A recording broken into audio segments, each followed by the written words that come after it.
मैं जातिगत आरक्षण को समाप्त करके मोटा लोही औजार बनाने वाले, मोटा लोही औजार बनाने वाले, अपने आंसू को भी हथियार बनाने वाले हमको बेकार समझते हैं सियासत मगर, हमको बेकार समझते हैं सियासत मगर हम हैं इस मुल्क की सरकार बनाने वाले। नमस्कार दोस्तों, मैं आपके साथ कवि देवेंद्र शर्मा। दोस्तों, हर गली, हर गांव, हर शहर में लोकसभा चुनाव 2019 की चर्चाएं जोरों पर है। हर चौराहे पर आपको चुनाव की चर्चा करते हुए लोग मिल जाएंगे। हर किसान, हर युवा, हर आम आदमी चुनाव की चर्चा कर रहा है। इन चुनाव की चर्चा में नेता रैलियां, भाषण कर रहे हैं और तरह तरह की बातें कर रहे हैं।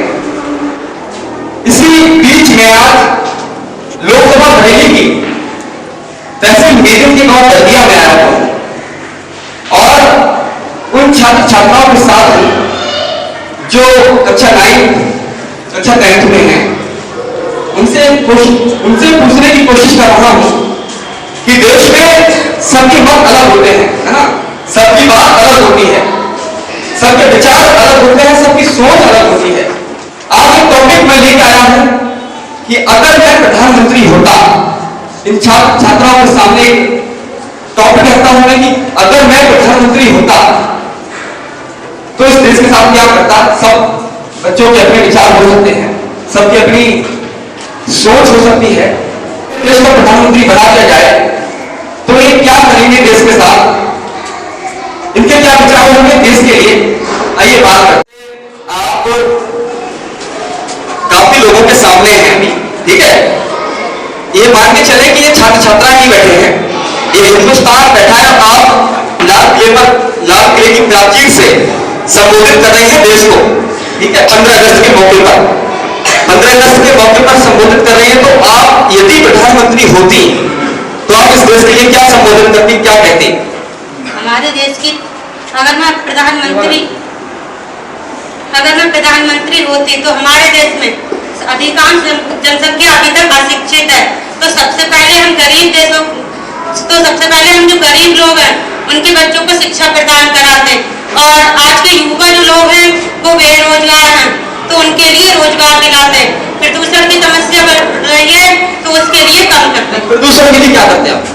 प्रदूषण के लिए जैसे जल है तो जल में अधिकांश कूड़ा करकट होता है, उसकी सफाई की जाती और गैसों को कम किया जाता, मादक पदार्थों से बचाव किया जाता। और नारियों के लिए बलात्कार की समस्या अधिकांश बढ़ रही है। हर कोई सरकार यही कहती है कि स्त्रियों के साथ बलात्कार नहीं होता, लेकिन सड़कों पर, रोडों पर, स्कूल में कोई ऐसी जगह नहीं बची है जहाँ नारियों का बलात्कार नहीं होता है। तो इसके लिए रोक के लिए क्या करते हैं? कौन सा कानून बनाते या फिर ऐसी लड़कियों के साथ बलात्कार होता है तो उनके लिए जो भी बलात्कार करता है उसे कठोर से कठोर सजा दी जाती है। यदि उससे भी बड़ा बलात्कार हो तो उसे मौत की सजा सुनानी चाहिए, जिससे कि कोई भी व्यक्ति आगे बलात्कार ना करे। तो आप इस 15 अगस्त पे भारत बापू से क्या कहना चाहेंगे यदि अगर आप प्रधानमंत्री होती तो? यदि मैं प्रधानमंत्री होती तो जो देश में अनेकों भ्रष्टाचार हो रहे हैं उनको दूर करवाती, और हमारे देश में जो स्वच्छता की बहुत कमी है, गंदगी अधिक फैल रही है जिसके कारण लोग अधिक बीमार हो रहे हैं, इसको दूर करवाती। और हमारे देश में रोड बहुत अधिक खराब है और उनका निर्माण जो करना चाहिए। जो कि नेता जो है ना वो तरह तरह की बातें कर रहे हैं, है ना, सब पार्टियों के। तो आपकी राय क्या है? यदि आप प्रधानमंत्री होते तो आपकी क्या बातें होती, आपकी क्या योजना होती? अगर देखिए, काश मैं अगर अपने देश का प्रधानमंत्री होता तो ये मेरे लिए बहुत गर्व की बात होती। तो देश का प्रधानमंत्री होने के नाते मेरा पहला कर्तव्य बनता है मेरे देश की सुरक्षा। मैं अपने देश की सुरक्षा को बढ़ावा देता।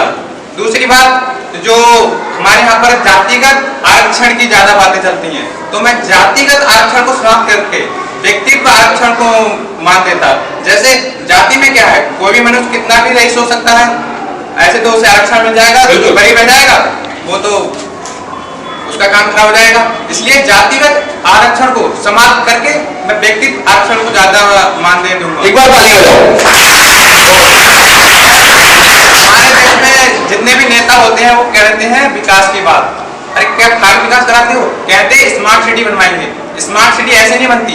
अरे हर बड़ी चीज करने के लिए छोटी चीज से शुरुआत करनी पड़ती है। अगर बीमारी भी अगर बड़ी होती है तो उसकी शुरुआत भी पहले छोटी से ही शुरू होती है। तो जिससे क्या होता है, अरे पहले आप गांव में विकास कराओ। गांव की सड़कें कैसी हैं, गांव में शौचालय है या नहीं है, तो पहले आपको गांव का विकास कराना चाहिए। जिससे गांव के पश्चात कस्बों का कराएं, फिर शहर का, जिससे एक मजबूत देश, विकसित देश, और हम विकसित देश की श्रेणी में आएंगे। Thank you. मैं ये मतलब मैं प्रधानमंत्री होता या बन जाऊं मैं, तो मैं अक्सर गरीब लोगों की सहायता करता और बड़ा घरों का निर्माण कराना चाहता था। और जो बीमारी हमारे देश में फैल रही है तो उस पर रोक लगाता मैं। और अक्सर मैंने देखा है कि गांव के प्रधान जी कहते हैं कि हमें वोट दो, हमारे लिए वोट दो, हम तुम्हारी सारी समस्या को मतलब निवारण करेंगे। तो कह तो देते हैं वो, जब मतलब इलेक्शन का दौर होता है तब तक वो, उसके बाद जब वो जीत जाते हैं तो सारी बातें भूल जाते हैं। आप यदि प्रधानमंत्री होते और चुनाव चलते होते तो आप भी ऐसी झूठे बातें करते क्या? नहीं सर, मैं तो मतलब मैं अगर प्रधानमंत्री बन भी जाऊं तो मैं देश में अधिक से अधिक मतलब कार्य करता और गरीब भाइयों की और बहनों की सहायता करता और अच्छा निर्माण कराता। बीमारी अधिक से अधिक फैल रही है तो उन पे मतलब रोक लगाता मैं। और मैंने अक्सर देखा है कि मतलब भ्रष्टाचार ज्यादा ही फैल रहा है। कुछ अक्सर मतलब पीछे कुछ कहते हैं और बाद में सामने कुछ कहते हैं, बोल तो देते हैं सभी। मेघा रस्तोगी। मेघा रस्तोगी, किस क्लास से हैं आप? High school. यदि आपको प्रधानमंत्री आप होती तो देश को इस्लाम की प्राचीन से क्या कहती, क्या संबोधित करती?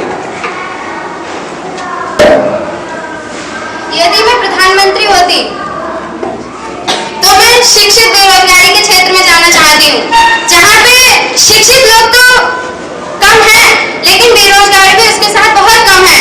शिक्षित बेरोजगारी हमारे देश के लिए एक बहुत बड़ी समस्या बनती जा रही है, क्योंकि यदि व्यक्ति शिक्षित नहीं होगा तो वह कोई काम नहीं कर पाता। लेकिन ये जरूरी भी नहीं है कि व्यक्ति शिक्षित ना हो तो वह कोई काम नहीं कर सकता। और अभी अटल सिंह चौहान ने जैसा कि बताया कि अंधे, लंगड़े, लूले, बहरे आदि लोग भी बहुत कुछ कर सकते हैं। जैसे कि हमने एक नाटक देखा था क्राइम अलर्ट, उसमें एक अंधी लड़की थी जो IAS बनने का सपना देख रही थी, लेकिन वह आंखों से अंधी थी।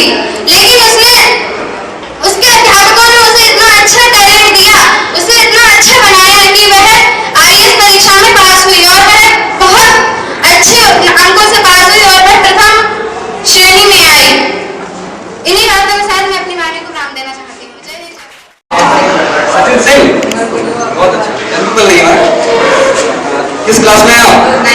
अच्छा, 9। यदि आप प्रधानमंत्री होते है ना तो क्या कहते?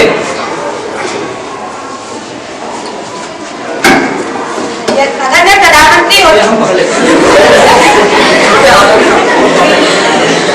प्रधानमंत्री होता तो मैं अपने देश की पहले सबसे पहले हमारी जो गंदगी है, हमारी गलियां होती है, बहुत सारी गंदगी होती है, जिससे बीमारी फैलती है। जब इलेक्शन का दौर होता है तो नेता झाड़ू लेके बस 2-4 फोटो खिंचवा के अखबार में छपवा देते हैं। इससे क्या होता है, गलियों की सफाई इससे हो जाती है, हमारी जो बीमारियां बढ़ रही है, ये क्या दूर हो जाती है। ये फोटो खिंचवाने से हमारी बीमारी दूर नहीं होगी। और जो हमारे बेरोजगारी लोग हैं जो इनके लिए कारखाने वगैरह मतलब इनको काम दिलवाना चाहिए। और बस नहीं, ये मान के चले आप कि अब लाल किले पर खड़ी हुई है और यहाँ से आपके सामने हिंदुस्तान बैठा हुआ है, पूरा भारत, ठीक है। 15 अगस्त पे लाल किले से आप भाषण दे रही हैं, इस देश को संबोधित कर रही हैं। तो आप अगर आपको प्रधानमंत्री बना दिया जाए, अगर आप प्रधानमंत्री होती तो क्या करती, बताएं। अगर मैं प्रधानमंत्री होती तो सड़कों का निर्माण कराती, गरीब लोगों को मतलब सहायता कराती, और जो स्वास्थ्य विभाग की ओर से जो बीमारियां जो इधर उधर बीमारियां फैलती हैं उन्हीं को रोकथाम के लिए उपचार वगैरह करवाते जी।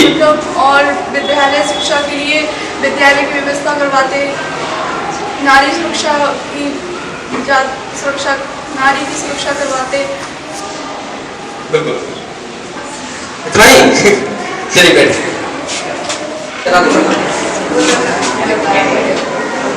हेलो, ठीक है। आपका नाम क्या है? दीपक पाल। दीपक पाल। किस क्लास में हैं आप? 10th class. अच्छा, जैसे आपको यदि प्रधानमंत्री बना दिया जाए, यदि आप प्रधानमंत्री होते, है ना, तो क्या संबोधित करते हैं? पहले तो मैं सर आपका धन्यवाद देना चाहता हूं जो हमारे college Swami Vivekananda inter college में आपने ये प्रोग्राम आयोजित किया। अगर मैं देश का प्रधानमंत्री होता तो जो गरीब से गरीब बच्चे हैं उनके लिए शिक्षा के लिए शिक्षा का संचार करता। और एक सबसे महत्वपूर्ण बात मैं ये कहना चाहता हूँ सर, जो अगर युवा नौकरी के लिए किसी दफ्तर में जाता है तो उससे करप्शन की बात की जाती है, उसके लिए नष्ट करने का प्रयत्न करता। यदि मैं प्रधानमंत्री होती तो जो लोग कहते हैं कि जो बॉयज होते हैं उन्हीं को शिक्षित करना चाहते हैं, उन्हें ये भी बताना चाहती कि लड़कियों को भी शिक्षित करना चाहिए और लड़कियों को बचाओ, लड़कियों को भी पढ़ाओ। ऐसा नहीं कि बॉयज ही पढ़ना जानते हैं, लड़कियां भी सब कुछ कर सकती हैं जो लड़के कर सकते हैं। और सिंचाई के लिए नहरों का निर्माण कराती, पीड़ित लोगों के लिए अस्पतालों का निर्माण कराते, सड़कों का निर्माण कराती, शिक्षा के लिए विद्यालय का निर्माण। नाम क्या है? सोनू। सोनू। पूरा आगे? राजपूत। सोनू राजपूत। पूरा नाम लिया करो ना। सोनू राजपूत। सोनू राजपूत। अच्छा। आप किस क्लास में हैं आप? High school. क्या बात है, बहुत अच्छी बात है। पेपर हो गए कि नहीं? अभी आएंगे ना इसमें। यदि आपको देश का प्रधानमंत्री बना दिया जाए, है ना, अगर आप देश के प्रधानमंत्री होते और लाल किले से आप 15 अगस्त पे संबोधित करते देश को, तो आप क्या कहते? सर मैं आपके नवस्वर चैनल पे आया हुआ हूँ, इसका मुझे बहुत सौभाग्यशाली हूँ मैं जो आपके नवस्वर चैनल पे आया हूँ। और मुझे देश की हजारों लोग देखेंगे, अभी थोड़ी देर बाद लाखों लोग देखेंगे। तो मैं शिक्षा के क्षेत्र में कुछ कहना चाहता हूँ सर। यदि हमारे क्षेत्र की जो ये स्कूल होते हैं सरकारी स्कूल, हम सरकारी स्कूल सामने देश को सामने तो वो सरकारी स्कूलों में अगर ठीक से पढ़ाई होती तो हमें इन प्राइवेट स्कूल में आने की जरूरत नहीं पड़ती। सर शिक्षा के क्षेत्र में 30,000 रुपये महीने तनख्वाह देने से कुछ नहीं होता है, बल्कि नॉलेज वाले लोगों को यदि हम सरकारी स्कूलों में यदि नियुक्त करेंगे उन्हें, तो वो अच्छे से पढ़ाएंगे बच्चों को, वही हमारे देश के लिए काफ़ी होगा। और हमारे भ्रष्टाचार बहुत बढ़ रहा है हमारे देश में, तो जो लोग भ्रष्टाचार को बढ़ावा देते हैं उन्हें हमें कम करना चाहिए। मैं उन लोगों से यही कहना चाहता हूँ कि कृपया करके भ्रष्टाचार को कम करें। और जो आप कह रहे थे भी 3 घंटों में 3 किसान मरते हैं, 1 घंटे में 3 किसान मरते हैं, तो उसका यही कारण हो सकता है कहीं पे सूखा पड़ जाता है तो उसकी फसल ठीक से नहीं हो पाती है, कहीं पे ज़्यादा बारिश हो जाती है तो फसल खराब हो जाती है सब। तो उसके लिए किसानों को कुछ ना कुछ किसानों को देना चाहिए सरकार को। सरकार यदि उन्हें देगी तो किसान नहीं मरेंगे। क्या नाम है आपका? सुदीप सरन। सुदीप सरन। किस क्लास में हैं आप? High school. कहाँ से हैं? संजयपुर। संजयपुर, ठीक है।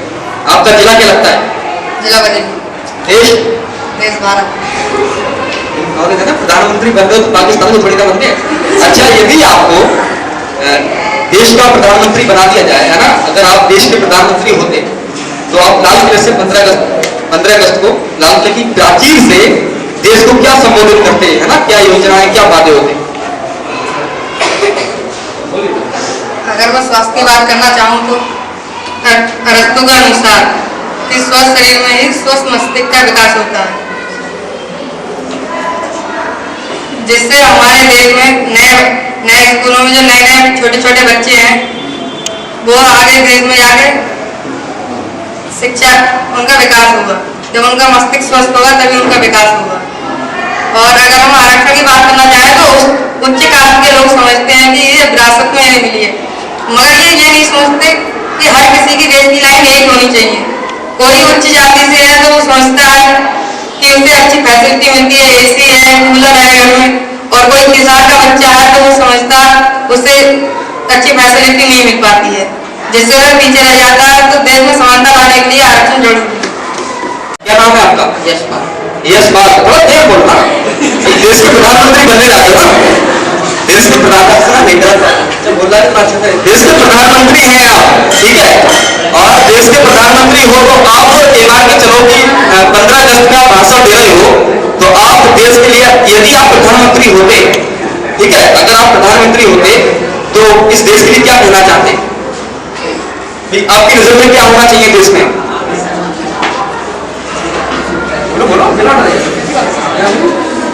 सर, भारत में बहुत जगह सर गंदगी होती है ज़्यादा, जैसे गलियों में, गांव में और शहरों में होती है, तो सर उसके लिए दूर करवाते, और बीमारी कुछ ज़्यादा फैल रही है तो उसके लिए सर साफ सफाई करवाते और रोक लगवाते।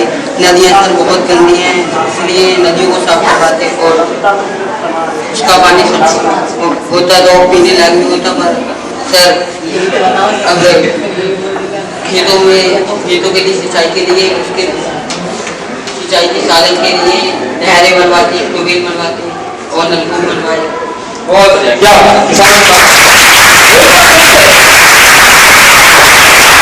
यह महापर्व चल रहा है चुनाव, लोकसभा चुनाव 2019। मतदान कितना आवश्यक है लोगों के लिए, इस देश के लोकतंत्र को सशक्त बनाने के लिए, इसमें आपकी क्या राय? मतदान हमें करना चाहिए, ये हमारा नैतिक कर्तव्य है और वोट की ताकत ही सबसे बड़ी ताकत है। आप अपने वोट के द्वारा सरकार के लिए चुनते हैं और आपके वोट से जो नेता चुनते जाते हैं, जो आपके सांसद चुनते जाते हैं, और सांसदों में से सांसद अपना प्रधानमंत्री चुनते हैं। आपके भी वोट डालने नहीं जाते और आपकी जगह आपके जो नासमझ लोग हैं, जो लोकतंत्र के लिए ठीक से जानते नहीं, लोकतंत्र वहीं पर ज्यादा सफल होता है जहां पर 100% जनता शिक्षित हो। शिक्षित जनता ही जिन जिन देशों में लोकतंत्र वहीं ज्यादा सफल होता है जहां जनता जितनी ज्यादा शिक्षित होती है, क्योंकि नेता तरह तरह के वादे लेके आते हैं और हमारी जनता उसमें भोली भाली होती है, अशिक्षित होती है, उनमें गुमराह हो जाती है, उन्हें पता ही नहीं चलता क्या सही है क्या गलत है। इसलिए सबकी सुने और अपने दिमाग पे जोर दें कि क्या हमारे लिए सही है, क्या हमारे देश को सही है। हमारे देश की जो विभिन्न मुद्दे हैं, गरीबी है, बेरोजगारी है, शिक्षा है, आंतरिक सुरक्षा, बाह्य सुरक्षा, महिला सुरक्षा आदि मुद्दों पे कौन सी सरकार सही से काम कर सकती है, इस बात के लिए ध्यान में देते हुए हमें खुद भी वोट करना चाहिए।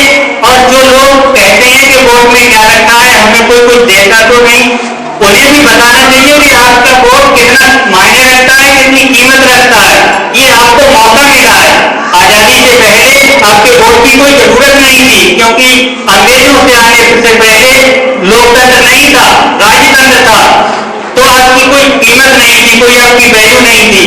भारतीय संविधान जब बना, बाबा साहब डॉक्टर अम्बेडकर जी ने आपके लिए वोट का एक ऐसा हथियार दिया है कि आप इससे अपने मन चाहे और देश को आगे बढ़ाने वाले व्यक्ति के लिए अपना सांसद चुन सकते हैं और सांसद से आपका प्रधानमंत्री चुना जाता है।